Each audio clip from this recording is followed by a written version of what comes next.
로마에 가면 로마의 법을 따르라는 말이 있습니다. 성 아우구스티누스가 387년에 밀라노 교회를 방문하게 됩니다. 그때 그는 로마 교회를 섬기고 있었는데 밀라노 교회를 방문하면서 밀라노 교회가 로마 교회와 달리 토요일 날 단식을 하고 있지 않았던 겁니다. 이에 아우구스티누스가 밀라노의 주교였던 암브로시우스에게 이 일을 제기합니다. 왜 밀라노 교회는 토요일 날 금식하지 않는 겁니까? 라고 문제를 제기합니다. 그러자 암브로시우스가 이렇게 대답을 해줍니다. 그러자 암브로시우스는 이렇게 대답했다. 내가 로마에 가면 토요일에 단식합니다. 하지만 밀라노에 있을 때는 하지 않습니다. 그러니 현재 머무는 곳의 교회 관습에 따르십시오. 로마 교회에서 토요일 날 금식한다고 밀라노 교회에도 금식하라고 이야기하지 마십시오. 그곳 교회의 관습에 따르십시오. 이 표현은 이후에 여러 사람들의 손을 거치면서 When in Rome, do as the Romans do. 로마에서는 로마 사람이 하는 대로 해라. 로마에서는 로마의 법을 따르라. 라는 말로 변형이 되었다라고 이야기합니다. 로마에 가면 로마의 법을 따라야 합니다. 한국과 일본이 거리적으로는 아무리 가까워도 우리가 일본에 가면 일본의 법을 따라야 합니다. 일단 가면 운전대부터 반대에 있습니다. 통행 방향도 우리나라와는 반대로 좌측 통행을 하게 됩니다. 그래서 우리는 나라가 바뀌면 지켜야 되는 법도 바뀌게 되어 있습니다. 그런데 가끔은 우리가 듣기만 해도 조금 당황스럽고 황당한 다른 나라의 법들도 있음을 알게 됩니다. 우리가 살기 좋다라고 생각하는 스위스, 한 번쯤 가서 살아보고 싶다라고 하는 스위스, 그 스위스의 주거 밀집 지역에 가면 밤 10시 이후에는 변기물을 내릴 수가 없다고 합니다. 스위스 사람들은 이 소음 문제를 중요하게 생각하기 때문에 소음 방지법이 제정되어 있어서 변기에 물을 내리는 것 외에도 주말에는 장디 깎는 것, 자동차 문을 3개 닫는 것도 금지되어 있다고 합니다. 그럼 10시 넘어서는 어디다가? 그런데 이거보다 더 심각한 법도 하나가 있습니다. 우리가 몰래 해결하고 있는 방귀를 금지하고 있는 나라가 있습니다. 미국 플로리다 주에 가면 목요일 저녁 6시 이후에는 공공장소에서 방귀 뀌는 것을 금지하고 있습니다. 플로리다 공기오염을 줄이고 공공 에티켓을 지키기 위해서 이 법이 제정되었다고 합니다. 물론 아직까지 잡힌 사람은 단 한 명도 없다 라고 이야기합니다. 옆에 분과 인사 나누시겠습니다. 우리 큰일 날 뻔했습니다. 우리 큰일 날 뻔. 이처럼 나라가 바뀌면 법도 바뀌어야 합니다. 내 기준으로는 도저히 이해가 되지 안 되는 법이라고 할지라도 나라가 바뀌면 그 나라의 법을 지키며 살아가야 됩니다. 아니, 사람이 방구가 나오면 방구 껴야지. 우리 남편은 하루 종일 방구 끼고 다니는데 6시 이후에 방구 못 끼면 우리 남편 어떻게 살라고? 라고 생각하는 이런 황당한 법도 나라가 바뀌면 또 그 법을 최대한 지키며 살아가야 합니다. 그렇다면 하나님 나라로 나라가 바뀐 우리들은 어느 나라 법을 따르며 살아야 하는 걸까요?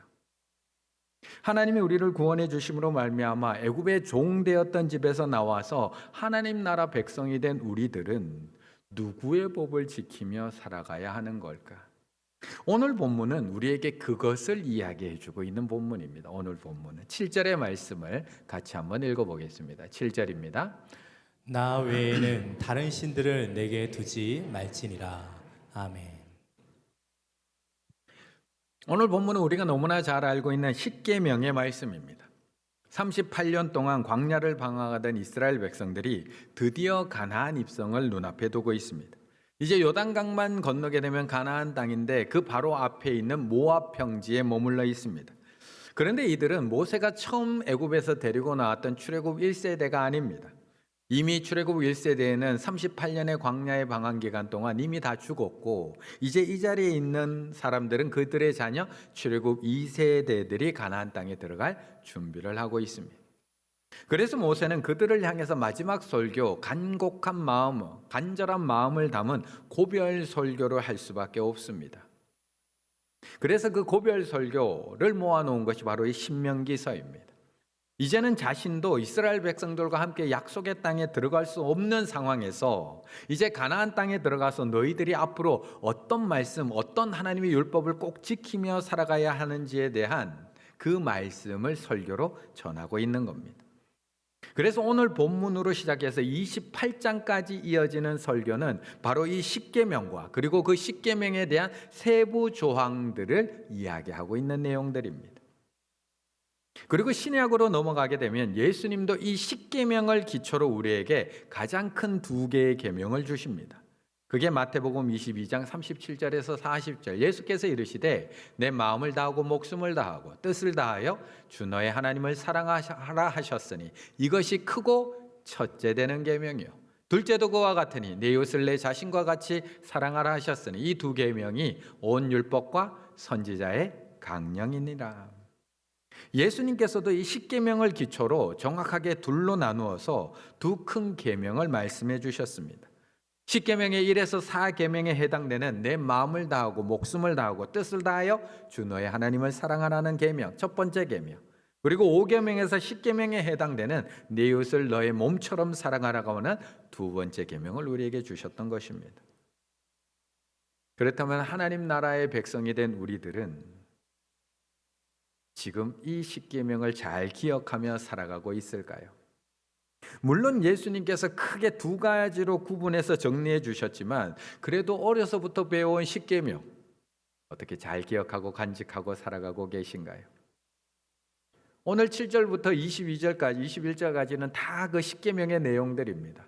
이 시간 간단하게 그 내용들을 간단하게 10가지 계명 다시 한번 기억을 되살리며 한번 짚어보고 지나가면 너무나 좋을 것 같습니다. 십계명의 10개는 이렇게 간단하게 정리할 수 있겠습니다. 한번 같이 읽어볼까요? 제1계명 너는 나 외에는 다른 신들을 내게 두지 말라. 2계명 너를 위하여 새긴 우상을 만들지 말라. 3계명 너는 내 하나님 여호와의 이름을 망령되게 부르지 말라. 4계명 안식일을 기억하여 거룩하게 지키라. 5계명 내 부모를 공경하라. 6계명 살인하지 말라. 7계명 간음하지 말라. 8계명 도둑질하지 말라. 9계명 내 이웃에 대하여 거짓 증거하지 말라. 10계명 내 이웃의 집을 탐하지 말라. 아멘. 우리가 어려서부터 참 많이 듣고 읽고 암송해 오던 십계명입니다. 그런데 가만히 생각을 해보면 우리가 이 십계명을 잘 지키며 살아가고 있을까? 어려서부터 참 많이 듣고 외우기는 했는데 요즘 우리가 이 십계명에 대해서 그렇게 신경 쓰고 살아가고 있는 사람이 몇 명이나 될까요? 우리에게 적용하기에는 너무 오래된 구약의 법 아닌가라는 생각이 들기도 합니다. 대충 기억은 하고 있지만 구약 시대에나 적용됐던 법이지 오늘 현대에 적용하기에는 조금 현실과 동떨어진 법이라는 생각이 들기도 합니다. 그런데 사실 이 십계명은 단순히 율법의 선포가 아닙니다. 단순히 이스라엘 백성들에게 가나안에 들어가서 지켜야 될 10가지 법조문을 나열하고 있는 것이 아닙니다. 이제 너희들은 가나안 땅에 들어가서 그 가나안 족속들과 싸워야 되고 또 그들과 함께 살아가야 될 텐데 그때 너희들이 꼭 지켜야 될 규칙들에 대해서 하나님이 십계명으로 말씀하고 있는 것이 아니라는 겁니다. 이 십계명은 단순한 율법의 선포가 아니라 더 정확히는 왕의 선포입니다. 왕의 선포. 나라가 바뀐 후 새로운 나라를 다스리게 될 왕의 선포입니다. 지금까지는 바로의 지배를 받는 애굽의 종으로 살아왔다면 지금부터는 하나님이 다스리시는 하나님의 백성이 되었기 때문에 그 왕이 새로운 법을 선포하고 있는 겁니다. 그러므로 너희는 애굽의 법, 세상의 법이 아니라 나의 법, 하나님의 법, 십계명을 지키며 살아가야 한다라고 선포하고 있는 겁니다. 그렇다면 명확해지시나요? 내가 진짜 하나님의 백성이라면 이제 누구의 법을 따라야 할지 이제 조금 확실해지시나요? 내가 진정으로 하나님 앞에 구원을 받았고 하나님이 정말 나의 왕이시고 내가 하나님의 백성이 되었다면 내가 누구의 법을 지키며 살아가야 하는 건지 분명해지셨나요? 그런데 처음에는 쉽지는 않습니다. 쉽지가 않습니다. 8절의 말씀을 같이 읽어보겠습니다. 8절입니다. 너는 자기를 위하여 새긴 우상을 만들지 말고 위로 하늘에 있는 것이나 아래로 땅에 있는 것이나 땅 및 물 속에 있는 것에 어떤 형상도 만들지 말며. 아멘.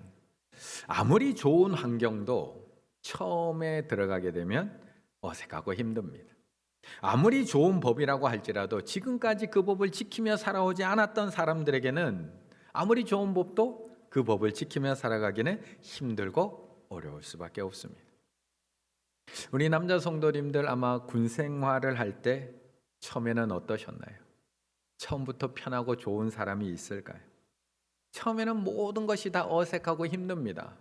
사회에서는 전혀 지키지 않았던 규칙과 법을 지키려고 하면 군대 생활하는 것이 하나하나가 얼마나 힘든지 모릅니다. 그 중에 특히 말투를 바꾸는 게 얼마나 힘든지 모릅니다. 밖에서는 그냥 요자를 그냥 자연스럽게 사용을 했는데 군대에서는 모든 말이 뭘로 끝나야 되죠? 다나, 까로 끝이 나야 됩니다. 그래서 집에서는 늘 어머니 아버지한테 안녕히 주무세요, 식사하세요, 말씀하세요 라고 이야기하던 것이 군대에 가면 말투를 바꿔야 됩니다. 안녕히 주무시지 말입니다. 식사하시지 말입니다.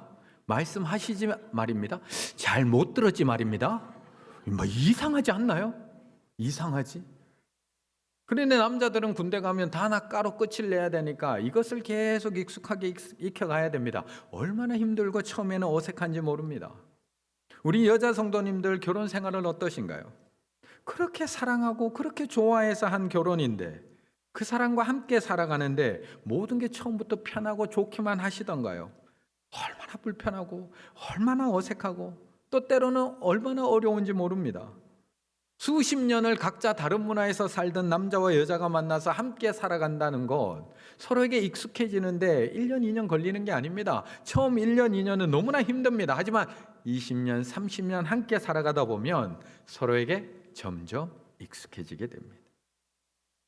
하나님이 처음 아브라함에게 나타나셔서 하나님은 이렇게 명령하십니다. 창세기 12장 1절 2절 여호와께서 아브라함에게 이르시되 너는 너의 고향과 친척과 아버지의 집을 떠나 내가 내게 보여줄 땅으로 가라. 내가 너로 큰 민족을 이루고 내게 복을 주어 내 이름을 창대하게 하리니 너는 복이 될지라. 아브라함에게 무조건 좋은 것 아닌가요? 아버지의 집을 떠나서 내게 보여줄 땅으로 가라. 그러면 내가 너로 큰 민족을 이루고 내게 복을 주어 너 이름을 창대하게 하리니 고민할 게 뭐가 있나요? 내 이름을 창대하게 하고 우리 민족을 크게 한다는데. 그런데 이런 좋은 말씀도 처음에는 다 어렵고 불편합니다. 이런 약속을 받은 아브라함에게는 이 말씀이 어려운 말씀입니다. 이스라엘 백성들도 처음 받은 십계명을 받아서 지키는 것 너무나 어색하고 힘든 일이었다는 겁니다. 그렇다면 우리에게는 이 계명이 어떨까요? 지금 이 세상 속에 살아가고 있는 우리들에게 하나님의 법을 따라 살아간다는 것 쉬우신가요? 어려우신가요? 처음은 다 힘듭니다. 무엇이든지 처음은 다 어렵습니다. 하지만 한번 해보면 모든 것은 생각보다 어렵지 않고 누구나 할 수 있다는 것을 해보면 알게 됩니다. 아직 한 번도 시도해보지 않고 할 수 없다고 하는 사람은 아무것도 이룰 수가 없습니다. 본래 위대한 일은 처음 할 수 없는 일이지만 한 번 용기를 갖고 시작한 데서부터 시작되고 이루어졌습니다. 처음부터 쉬운 일은 없습니다. 보통 처음은 다 어려운 법입니다. 십계명 쉬울까요? 어려울까요? 우리가 지키며 살기에도 어려운 법입니다. 하지만 하나님은 포기하지 않으십니다. 출애굽기 32장에서 실패한 이스라엘 백성들을 하나님은 아이고 너희들은 그냥 그렇게 살아라고 포기하지 않으십니다. 출애굽 1세대는 실패했지만 하나님께서는 출애굽 2세대에게 또다시 희망을 가지시고 또 십계명을 다시 가르치고 명령하고 계신 겁니다. 그리고 이미 몇 번이나 이 말씀을 읽고 듣고 외우며 살아왔지만 또 실패하고 있는 우리들에게 오늘도 다시 이 십계명의 말씀을 우리에게 말씀해 주고 있는 15절의 말씀 같이 읽습니다. 15절입니다. 너는 기억하라. 내가 애굽 땅에서 종이 되었더니 내 하나님 여호와가 강한 손과 편 팔로 거기서 너를 인도하여 내었나니 그러므로 내 하나님 여호와가 내게 명령하여 안식일을 지키라 하느니라. 아멘. 만약 이 십계명이 이스라엘 백성으로서는 도저히 지키지 못할 법이라면 왜 굳이 하나님은 다시 십계명을 주고 계시는 걸까요? 이 십계명이 우리가 도저히 지키지 못할 수준의 높은 수준에 있는 법이라면 이미 한 번 실패했고 이스라엘 백성들도 또 실패하고 있는데 왜 너희는 이것밖에 안 돼 봐. 너희 못 지키잖아. 너는 결국 종으로 살 수밖에 없어. 그냥 증명하면 됐지. 왜 또 이 십계명을 우리에게 주시느냐는 겁니다. 왜? 아니, 하나님은 여기서도 멈추지 않습니다. 하나님은 이 십계명을 증거궤 안에, 법궤 안에 넣어두라고까지 말씀하십니다. 그리고 제사장들에게 행진할 때 그것을 어깨에 메고 가장 앞서서 가라고 말씀합니다. 거기다가 진을 쳐서 머물 때는 너희들 그 진 가장 중간에다가 이 법궤를 놓고 그 법궤를 중심으로 너희가 말씀 가운데 살아가라고 우리에게 말씀하시며 또 너희의 자녀들에게 이 말씀을 지키게 하라고 우리에게 가르치십니다.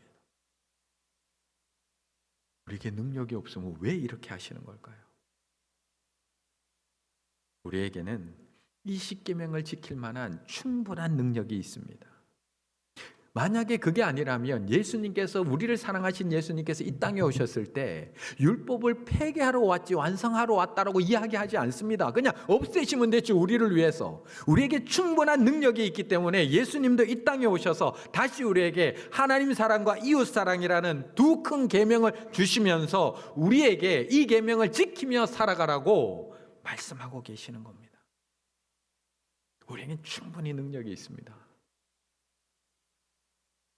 지금은 필리핀으로 사역지를 옮기신 우리 노경백 선교사님, 얼마 전까지만 몇 달 전까지만 하더라도 말레이시아에서 7년 동안 사역을 하셨습니다.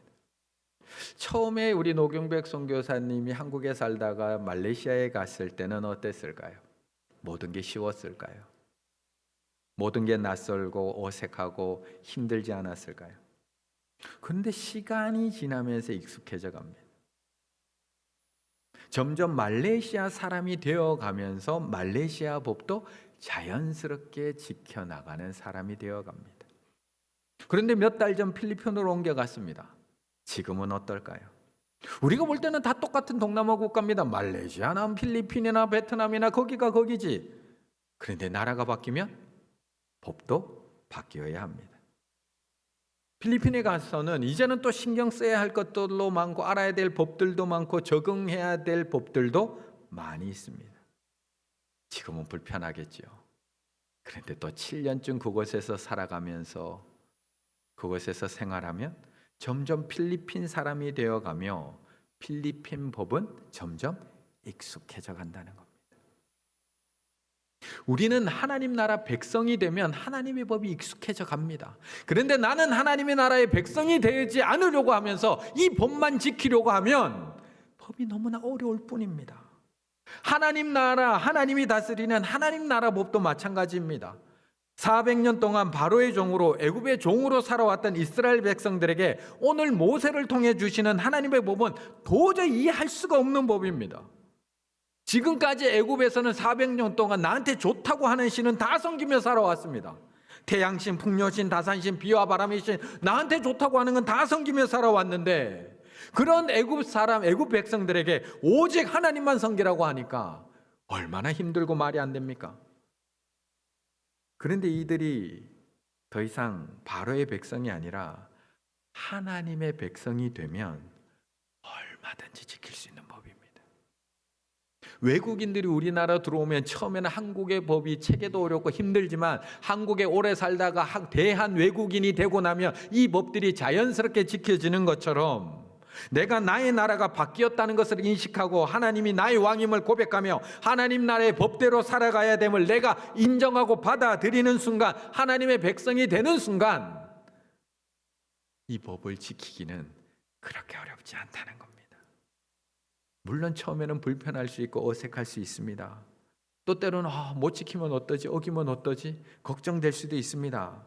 하지만 내가 하나님의 백성이 되고 하나님 나라의 시민이 되면 나중에는 안 지키는 게 더 불편해집니다. 그래서 하나님은 이 십계명을 말씀하시면서 계속해서 우리에게 너희는 어느 나라 백성인지에 대해서 계속해서 반복적으로 말씀하고 있는 겁니다. 출애굽기 20장 2절 3절도 십계명을 시작하며 이렇게 얘기합니다. 나는 너를 애굽 땅 종되었던 집에서 인도하여 낸 너희는 더 이상 애굽의 백성 아니야. 애굽의 다스림을 받는 사람들이 아니야. 내 하나님 여호와니라. 내가 너희의 왕이야. 너는 나 외에 다른 신들을 내게 두지 말라로 시작을 하고 있는 겁니다. 오늘 본문 신명기 5장 6, 7절도 똑같습니다. 나는 너를 애굽 땅 종되었던 집에서 인도하여 낸 내 하나님 여호와 내가 너희의 왕이야. 나 외에 다른 신들을 내게 두지 말지니라라고 시작하고 있는 겁니다. 그리고 십계명을 말씀하시는 그 중간에 15절에서도 우리가 어느 나라 백성으로 바뀌었는지를 또 기억하라고 얘기하는 겁니다. 너는 기억하라. 내가 애굽 땅에서 종이 되었더니 내 하나님 여호와가 강한 손과 편팔로 너희를 거기서 인도하여 내었나니 내가 너희의 왕이니 그러므로 내 하나님 여호와가 내게 명령하여 안식일을 지키라 하느니라. 너는 더 이상 애굽에 속한 백성이 아니라는 겁니다. 하나님이 너를 애굽 땅 종되었던 집에서 인도하여 내어서 하나님 나라 백성이 되게 하셨다는 겁니다. 다스리는 왕이 바뀌고 사는 나라가 바뀌었다는 겁니다. 너는 더 이상 애굽 왕 바로의 지배를 받는 것이 아니라 이제는 만왕의 왕 대신 하나님의 법에 다스림을 받는 하나님 나라 백성이 되었다는 겁니다. 그런데 하나님의 나라 백성이 되려고는 하지 않고 자꾸 법만 지키려고 하니까 이 법이 어려운 겁니다. 하나님 나라 백성이 되면 법은 자연스러운 겁니다. 일상이 되는 겁니다. 지키지 않으면 불편해지는 겁니다. 그런데 나는 하나님 나라 백성은 안 되고 싶은데 그 법은 지키려고 하니까 짐이 될 뿐이라는 겁니다. 그래서 하나님은 십계명을 주시기 전에 말씀하는 겁니다. 내가 너를 그 애굽 땅 종되었던 집에서 인도하여 낸 너희 하나님 여호와라. 내가 왕이다. 그러므로 왕 대신 하나님 외에 다른 신을 섬기지 말라. 그러므로 왕 대신 하나님 외에 그 어떤 우상도 섬기지 말라. 그러므로 왕 대신 하나님의 이름을 망령되이 부르지 말라. 그러므로 왕 대신 하나님이 너를 입히고 먹이고 지키신다는 것을 믿고 안식일에 평안히 거룩하게 지키라. 그러므로 왕 대신 하나님이 세워놓으신 창조 질서를 따라 내 부모를 공경하라고 명령하고 계시는 겁니다. 그러므로 왕 대신 하나님이 정의롭고 심판하신다는 것을 믿고 살인하지 말라. 그러므로 왕 대신 하나님이 짝지어 주신 아내 외에 다른 여자와 간음하지 말라. 그러므로 왕 대신 하나님이 채워주심을 믿고 도둑질하지 말라. 그러므로 왕 대신 하나님의 공의로우심을 믿고 거짓 증거하지 말라. 그러므로 왕 대신 하나님이 공중의 새와 들의 꽃들도 입히고 먹이신다는 것을 믿고 하물며 너일까 보냐. 이웃의 집을 탐내지 말라 명령하고 계시는 겁니다. 지금 어느 나라에 살고 계십니까? 여전히 바로가 다스리는 애굽에 살고 계십니까? 그러면 십계명이 힘들고 어렵게 느껴질 수밖에 없습니다. 여전히 바로의 법 세상의 지배를 받고 살아가고 있습니까? 그럼 이 십계명 도저히 이해할 수가 없습니다. 어떻게 이렇게 살아? 하지만 우리는 이미 나라가 바뀐 사람인 줄로 믿습니다. 야국 강식의 논리와 세상의 법을 지배를 받으며 살아가고 있는 애굽 사람이 아니라 하나님의 법의 다스림을 받고 있는 하나님 나라 백성인 줄로 믿습니다. 믿으십시오. 나는 너를 애굽 땅 종되었던 집에서 인도하여 낸 그 하나님을 믿으십시오. 내가 속한 나라가 이 땅의 나라가 아니라 하나님 나라에 속했다는 것을 믿으십시오. 나는 하나님의 다스림을 받는 하나님의 백성임을 믿으십시오. 그때부터 오늘 우리에게 다시 주시는 이 십계명이 어쩔 수 없이 지켜야 되는 율법의 짐이 아니라 하나님의 나라 백성이라면 자연스럽게 지켜지는 믿음의 일상이 될 줄로 믿습니다. 우리에게 주신 이 모든 계명들이 하나님 나라 백성으로서 자연스럽게 지켜지실 수 있는 우리 충일의 가족들 다 되시기를 간절히 바라겠습니다.